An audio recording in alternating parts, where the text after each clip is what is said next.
La ciudad de Guadalajara, un vibrante y ruidoso corazón de México, era un escenario tan fascinante como peligroso. Entre calles coloniales y modernas avenidas, el Palacio de Justicia se alzaba como un imponente símbolo de rectitud. En sus salones resonaban casos memorables, pero ninguno había cautivado tanto la atención pública como el juicio de Saúl el Lobo Villasenor, un hombre acusado de ser el autor intelectual de una serie de brutales asesinatos relacionados con el crimen organizado. La jueza Natalia Ortega tenía una reputación intachable. Su porte elegante, mirada imperturbable y sentencias justas habían cimentado su carrera. Conocida por no sucumbir a las presiones políticas ni a las amenazas, Natalia era admirada por muchos y temida por otros. Su vida parecía perfectamente estructurada, desde sus mañanas corriendo en el parque metropolitano hasta sus tardes encerrada en su despacho revisando expedientes. El juicio de Saúl Villasenor fue una prueba titánica para Natalia. Las pruebas presentadas eran contundentes: escuchas telefónicas, testimonios de informantes y una compleja red de movimientos financieros que señalaban a Saúl como la mente detrás de 5 desapariciones y 3 homicidios confirmados. La presión mediática era intensa, y los pasillos del tribunal estaban llenos de periodistas buscando el último detalle del caso. A pesar de su postura firme durante las sesiones, Natalia sentía una extraña inquietud cuando los ojos de Saúl se posaban en los suyos. Había algo en su mirada, mezcla de desafío y fascinación, que la desconcertaba. Esa noche, después de dictar una de las sentencias preliminares más severas que había impuesto en su carrera, Natalia se retiró a su casa en Providencia, un barrio acomodado, pero no pudo conciliar el sueño. Pasaron semanas de audiencias tensas, hasta que llegó el día del veredicto. Natalia, con una voz firme, sentenció a Saúl a cadena perpetua. Los aplausos resonaron en el tribunal, pero también lo hicieron las amenazas veladas de sus seguidores. Saúl, mientras era escoltado, lanzó una última mirada hacia Natalia, una que parecía hablar de un futuro compartido, aunque inalcanzable. 2 meses después, cuando el juicio ya era solo un recuerdo en los titulares, Natalia comenzó a recibir mensajes anónimos. En un principio los ignoró, creyendo que eran bromas de mal gusto o intentos de intimidación. Sin embargo, los mensajes se volvieron más personales. Mencionaban detalles de su rutina diaria, sus preferencias culinarias e incluso su infancia en el pequeño pueblo de Tapalpa. La jueza, acostumbrada a amenazas directas, encontró en estos mensajes algo perturbadoramente íntimo. Una noche lluviosa, al revisar un expediente atrasado, Natalia escuchó un golpe seco en su ventana. Cuando corrió las cortinas, no encontró a nadie, pero sobre el cristal había una flor roja pegada con cinta adhesiva. El simbolismo le heló la sangre. Las flores rojas eran un distintivo en los cadáveres de las víctimas atribuidas a Saúl. Sin saberlo, Natalia estaba a punto de cruzar una línea que jamás podría desdibujar. Las semanas siguientes estuvieron marcadas por un sentimiento de paranoia constante. Natalia contrató seguridad privada y solicitó vigilancia adicional cerca de su domicilio. Sin embargo, los mensajes y las flores continuaban apareciendo. Nadie parecía ver al intruso, como si tuviera un talento especial para burlar a los guardias y cámaras.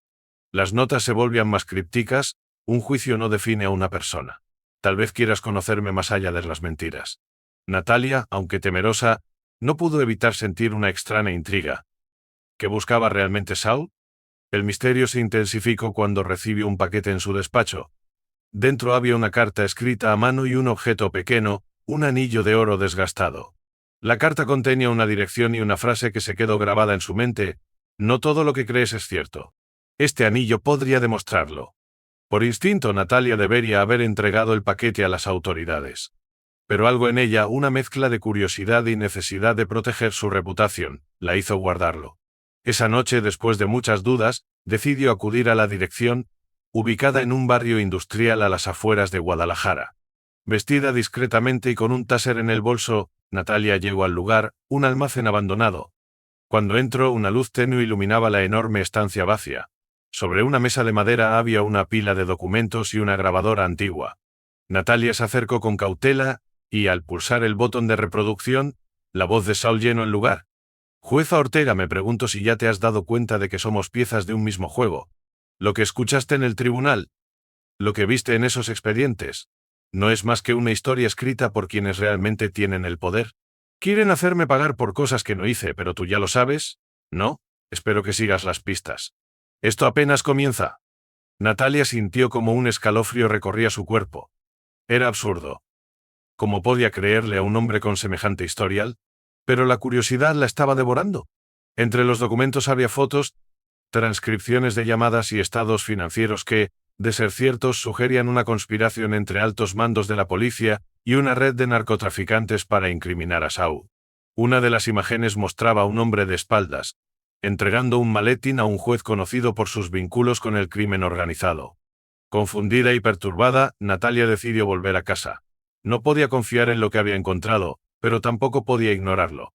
A medida que pasaban los días, se sumergió en los documentos y comenzó a investigar por su cuenta. Las piezas parecían encajar demasiado bien. Por cada dato que verificaba, surgía una nueva pregunta. ¿Y si Saul realmente no era el culpable? ¿Qué implicaciones tendría para su carrera haber sentenciado a un hombre inocente? El dilema moral la atormentaba. Una noche, mientras revisaba los archivos en su oficina, su teléfono sonó. Era un número desconocido. Dudo, pero contestó. «Espero que estés encontrando respuestas», dijo la inconfundible voz de Saul al otro lado de la línea. «¿Cómo conseguiste mi número?», exigió Natalia, furiosa y asustada. «No es difícil cuando tienes aliados. Pero no te preocupes, no estoy aquí para amenazarte. Quiero ayudarte. Sé que dentro de ti sabes que esto no ha terminado. ¿Qué tal si nos vemos cara a cara?». «Eso es imposible. Estás en prisión. Las paredes no son un obstáculo para mí. Mañana, a las 8, el lugar lo decides tú. O puedes seguir viviendo con la mentira». Natalia colgó sin responder, pero su mente estaba al borde del colapso. ¿Qué estaba haciendo? Porque estaba considerando siquiera continuar esta comunicación. A pesar del peligro, la jueza decidió ir al día siguiente al Café Libertad, un lugar discreto en el centro de Guadalajara. Eran las 7:50 p.m. Natalia estaba sentada en una mesa al fondo, con el corazón latiéndole a toda velocidad. Cuando el reloj marcó las 8, Saul entró al lugar. Vestía ropa sencilla y parece haber cambiado desde la última vez que lo vio en el tribunal. Su presencia era desconcertante. Natalia, contra todo instinto, no salió huyendo. «Gracias por venir», dijo Saul, sentándose frente a ella. «Sabía que tu sentido de justicia te traería aquí». «Esto es una locura», murmuró Natalia, mirando a su alrededor para asegurarse de que nadie los reconociera. «¿Cómo saliste de prisión?» «No te preocupes por los detalles. Lo importante es que estoy aquí para mostrarte la verdad». La conversación se prolongó durante horas. Saul habló de una red de corrupción tan intrincada que parecía sacada de una novela. Según él, había sido utilizado como chivo expiatorio para desviar la atención de un grupo más poderoso. Natalia no quería creerle, pero sus argumentos y pruebas parecían sólidos. Lo que más la perturbó fue la certeza con la que Saul afirmaba que ella estaba en peligro por haberse involucrado en su caso. Cuando se despidieron, Saul le entregó un sobre y desapareció en la oscuridad. Dentro del sobre había una lista de nombres, fechas y lugares que Natalia reconoció de su propio trabajo en el tribunal. Era como si todas las piezas comenzaran a unirse, pero la imagen que formaban era aterradora. Natalia regresó a casa incapaz de dormir. Sabía que estaba jugando con fuego, pero una parte de ella, quizás la más vulnerable, ya estaba atrapada en la red de Saul. La pregunta era, ¿podría escapar antes de que fuera demasiado tarde? Natalia pasó días revisando los documentos que Saul le entregó. Cada detalle parecía encajar con lo que ya había descubierto en el almacén. Sin embargo, profundizar en esa marana de corrupción implicaba un riesgo enorme, no solo para su carrera, sino para su vida. Las conexiones apuntaban a jueces, altos mandos de la policía e incluso a políticos influyentes. Era como abrir una caja de Pandora, y Natalia empezaba a temer lo que podría salir de ella. Decidió tomar una medida arriesgada: contactar con un amigo de confianza, Santiago Ríos, un periodista de investigación conocido por destapar escándalos en Guadalajara. A pesar de su fama, Santiago era reservado y se mantenía alejado de las redes sociales para evitar ser rastreado. Natalia lo citó en un pequeño restaurante al este de la ciudad, lejos de los lugares habituales de ambos. Santiago llegó puntual, como siempre, con su libreta en mano y una mirada curiosa. Natalia le explicó lo que había encontrado, omitiendo ciertos detalles sobre su contacto con Saul. Le mostró parte de la documentación y le pidió que verificara algunos nombres y fechas. Santiago, intrigado, aceptó investigar, pero le advirtió que se estaba adentrando en aguas peligrosas. «Si esto es cierto, Natalia, estás tocando los intereses de gente que no duda en silenciar a quienes se interponen en su camino», le dijo mientras encendía un cigarro. «¿Estás preparada para las consecuencias?». La jueza asintió, aunque en el fondo sabía que había cruzado un límite del que no podía retroceder. Mientras tanto, en prisión, La fuga temporal de Saul había generado especulaciones y paranoia entre los guardias y prisioneros. Nadie entendía cómo había logrado escapar ni cómo había regresado sin ser detectado. Saul parecía moverse con una confianza inquietante, como si supiera que era intocable. Dentro de la cárcel su influencia crecía, y los rumores de que estaba preparando algo grande comenzaron a circular. Natalia, por su parte, seguía recibiendo mensajes encriptados. Uno de ellos contenía una dirección IP, que la llevó a un archivo en línea. Al abrirlo se encontró con una serie de grabaciones. Eran audios de conversaciones privadas entre altos funcionarios, incluyendo a uno de los jueces que había trabajado en su tribunal. En las grabaciones, los hombres hablaban abiertamente sobre la construcción del caso contra Saul y cómo habían manipulado pruebas para asegurarse de su condena. Las pruebas eran demoledoras, pero Natalia sabía que necesitaba más para exponer la verdad. Decidió reunirse nuevamente con Saul, esta vez en un lugar más discreto, una cabana en las afueras de Tapalpa, donde nadie sospecharía de su encuentro. Llegó al lugar al anochecer con el corazón acelerado y un arma escondida en su bolso, por si las cosas salían mal. Saul estaba allí, esperándola junto a una chimenea encendida. Su actitud era tranquila, casi desafiante, como si tuviera el control absoluto de la situación. Natalia no perdió tiempo y exigió respuestas. ¿Por qué me escogiste a mí para esto? ¿Qué esperas que haga?, preguntó, tratando de mantener su tono firme. Porque eres diferente, respondió Saul, con una sonrisa enigmática. Eres alguien que busca la verdad, aunque te aterre lo que pueda significar. Además, tú me condenaste. Tienes el poder de redimirme. Esto no se trata de redención, replicó ella. Si lo que dices es cierto, estamos enfrentándonos a algo mucho más grande. ¿Qué me garantiza que no estás jugando conmigo?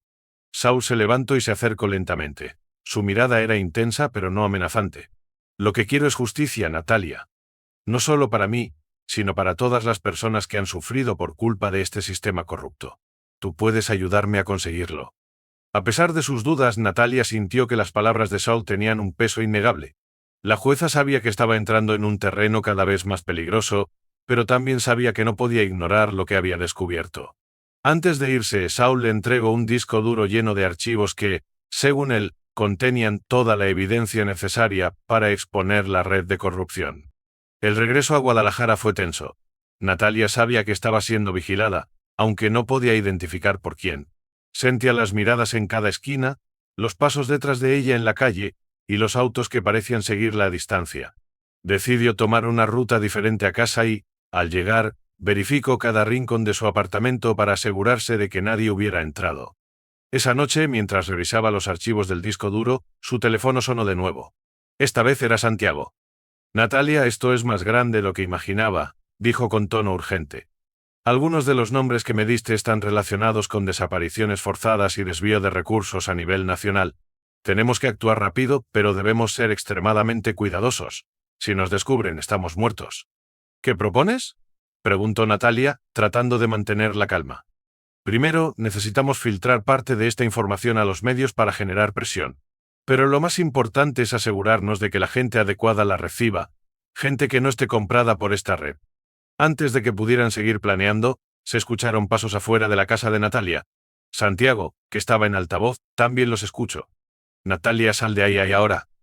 No es seguro. La jueza colgó y tomó su arma. Apagó las luces y se escondió detrás de una puerta. Los pasos se acercaron, seguidos de un ruido metálico en la cerradura. Justo cuando alguien intentaba entrar sonó una alarma, activada por el sistema de seguridad, que había instalado semanas antes. Los intrusos huyeron dejando a Natalia temblando, pero viva. Sabía que no podría permanecer allí por mucho tiempo. Era solo cuestión de días antes de que la situación escalara. El círculo se estaba cerrando, y cada vez era más difícil distinguir aliados de enemigos. Natalia se refugió en un pequeño hotel en las afueras de Guadalajara.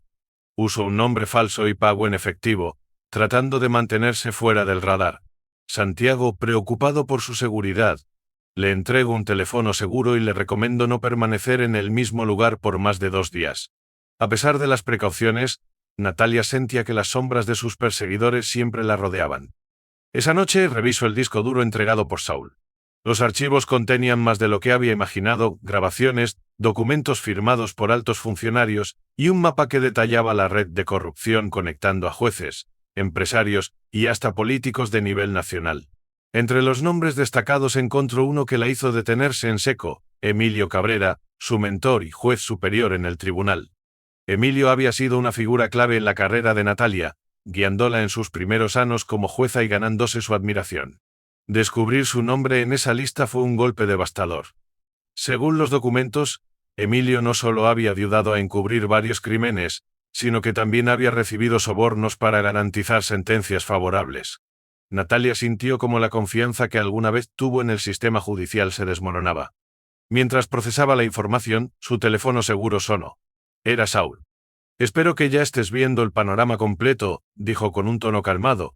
«Cabrera no es solo una pieza más, es una de las claves para entender cómo funciona todo esto. ¿Qué esperas que haga con esto? Si presento estas pruebas, podrían destruirme», respondió Natalia, sintiendo el peso de su dilema. «Lo sé y es por eso que necesitas aliados», dijo Saul. «Hay personas fuera del sistema que están dispuestas a luchar, pero necesitan tu testimonio. Solo tú tienes la credibilidad para llevar esto a la luz». Antes de que Natalia pudiera responder, Saul colgó. Sabía que tenía razón, pero dar ese paso significaba arriesgarlo todo: su carrera, su reputación, e incluso su vida. Al día siguiente, Natalia se reunió nuevamente con Santiago en un lugar neutral. Le mostró los nuevos documentos y le confesó su conexión con Saul. Aunque sorprendido, Santiago entendió que no había vuelta atrás. «Necesitamos actuar rápido», dijo él. «Si este disco duro cae en las manos equivocadas, todo se perderá. Pero si lo usamos bien, podríamos exponer a toda esta red». Decidieron organizar una filtración estratégica. Santiago contactó a un grupo de periodistas independientes y activistas que trabajaban en la clandestinidad. Mientras tanto, Natalia comenzó a redactar una declaración jurada, en la que detallaba lo que había descubierto y cómo había llegado a esa información. Era un movimiento arriesgado, pero sabía que era la única forma de protegerse en caso de que algo le sucediera. Una noche, mientras se dirigía a una reunión secreta con Santiago y los periodistas, Natalia notó que un auto la seguía. Intentó despistarlo, pero el vehículo continuó persiguiéndola. Su corazón latía con fuerza mientras aceleraba por las calles vacías. Finalmente logró perderlo al entrar en un estacionamiento subterráneo. Ali permaneció durante casi una hora, esperando que la amenaza desapareciera. Cuando llegó a la reunión, Santiago y los demás ya estaban allí. El ambiente era tenso, pero todos sabían la importancia de lo que estaban a punto de hacer. Natalia les entregó el disco duro y explicó lo que contenía. «No podemos publicar todo de golpe», dijo uno de los periodistas. «Necesitamos verificar cada dato para que no puedan desacreditarlo. Esto tomará tiempo». Natalia asintió, aunque sabía que cada día que pasara aumentaba el riesgo de que fueran descubiertos. Esa noche, mientras regresaba a su hotel, recibió un mensaje anónimo en su nuevo teléfono. Decía: «Sabemos lo que estás haciendo. Detente antes de que sea demasiado tarde». Al día siguiente, los primeros artículos comenzaron a publicarse en medios independientes. Las reacciones fueron inmediatas.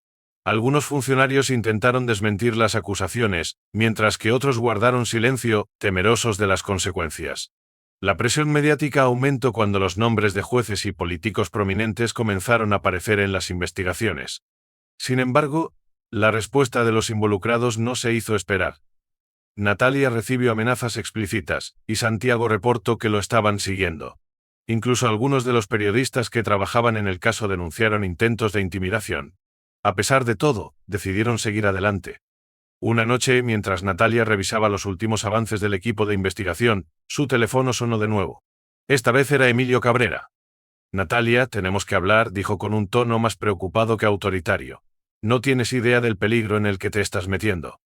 «¿Por qué debería escucharte?», respondió ella, con una mezcla de rabia y decepción.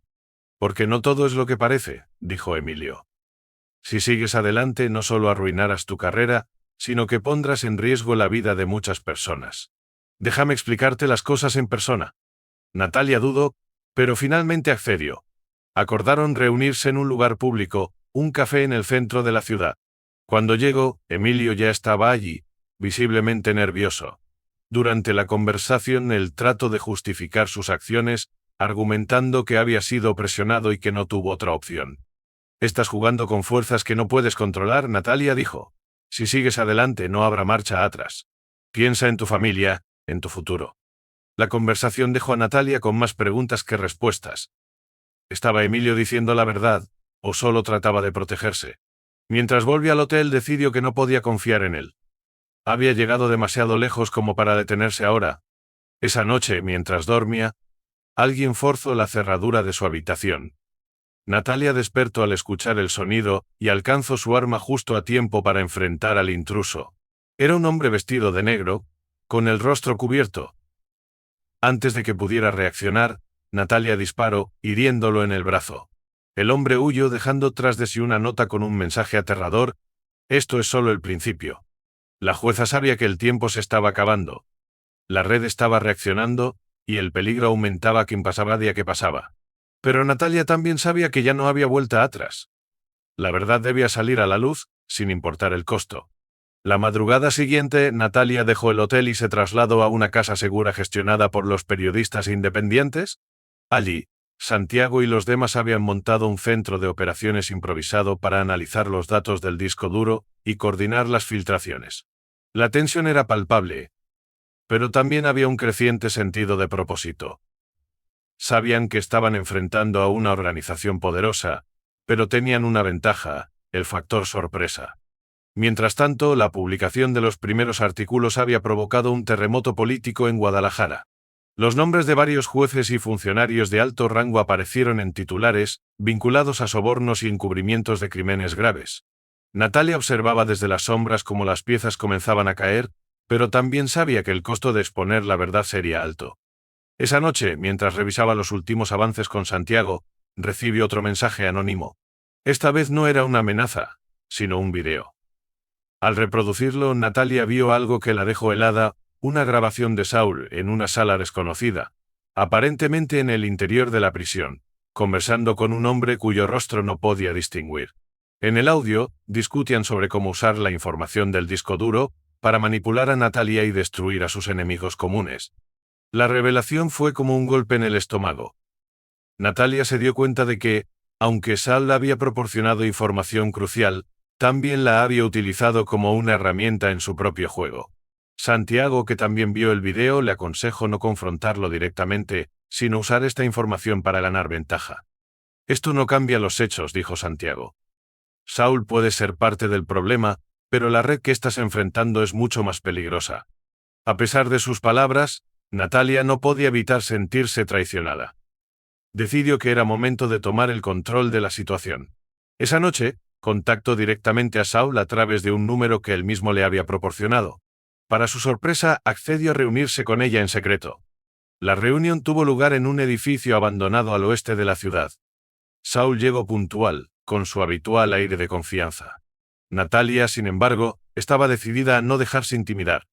«Así que esto era todo, ¿verdad? Solo soy un peón en tu juego», ujó, enfrentándolo directamente.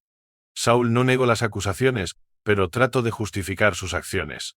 «Nada de lo que hice fue personal, Natalia.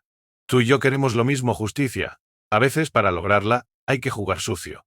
«¿Y qué pasa cuando esto termine? ¿Esperas que me quede callada mientras tú sigues operando desde las sombras?» «Eso depende de ti», respondió Saul con una sonrisa enigmática. «Pero recuerda, sin mi ayuda, nunca habrías llegado tan lejos». La conversación terminó en un punto muerto. Natalia sabía que no podía confiar en Saul, pero también entendía que necesitaba terminar lo que había comenzado. Esa misma noche regresó a la casa segura y se reunió con Santiago para planear el siguiente paso. Decidieron organizar una conferencia de prensa clandestina para presentar públicamente las pruebas más contundentes. Sería un movimiento arriesgado, pero también la única forma de garantizar que la información llegara a las manos correctas antes de que alguien pudiera silenciarlos. Natalia sabía que al hacerlo, se expondría completamente, pero ya no tenía nada que perder. La mañana de la conferencia, Natalia y Santiago llegaron al lugar designado, un almacén convertido en sala de prensa. Decenas de periodistas independientes y activistas estaban presentes, esperando ansiosos las revelaciones. Natalia subió al escenario y comenzó a hablar. «Durante meses he sido testigo de cómo la corrupción ha infectado nuestro sistema judicial», dijo, con la voz firme. «Hoy, estoy aquí para compartir la verdad, sin importar las consecuencias». Las pruebas fueron proyectadas en pantallas y distribuidas entre los asistentes. Los nombres, fechas y documentos expuestos dejaron a todos boquiabiertos. Mientras hablaba, Natalia sintió una mezcla de alivio y temor. Sabía que, en ese momento, estaba sellando su destino. Horas después de la conferencia, los titulares explotaron en todos los medios. Los nombres de los implicados, incluidas figuras prominentes como Emilio Cabrera, comenzaron a circular por todo el país. La presión pública aumentó, y las autoridades no tuvieron más remedio que iniciar investigaciones formales. Sin embargo, la reacción de la red de corrupción no se hizo esperar. Esa noche, mientras Natalia regresaba a la casa segura, un grupo de hombres armados interceptó su auto. La jueza y Santiago lograron escapar gracias a la rápida intervención de los periodistas que los seguían en un vehículo cercano, pero el mensaje era claro: no iban a detenerse. Los días siguientes fueron un torbellino de acontecimientos. Varios funcionarios implicados en la red de corrupción fueron arrestados, incluidos algunos de los jueces que habían trabajado junto a Natalia. Emilio Cabrera, al verse acorralado, aceptó colaborar con las autoridades a cambio de una reducción de su condena, proporcionando información que corroboraba las pruebas presentadas por Natalia. En cuanto a Saúl, las investigaciones revelaron que, aunque había sido incriminado injustamente en algunos casos, también estaba involucrado en actividades ilegales. Su sentencia fue revisada, pero permaneció en prisión por otros cargos. Natalia nunca volvió a verlo, pero su sombra seguía presente en su mente. Finalmente, Natalia testificó ante una comisión especial. Su testimonio, respaldado por las pruebas que había recopilado, fue clave para desmantelar la red de corrupción. Aunque recibió amenazas constantes, su valentía inspiró a muchos y marcó el inicio de una reforma en el sistema judicial. Meses después, un tribunal emitió las sentencias para los principales implicados. Emilio Cabrera recibió 25 años de prisión, mientras que otros funcionarios enfrentaron condenas similares. Natalia, aunque había perdido mucho en el proceso, encontró consuelo en saber que había hecho lo correcto. El precio de la verdad había sido alto, pero para Natalia, valió la pena.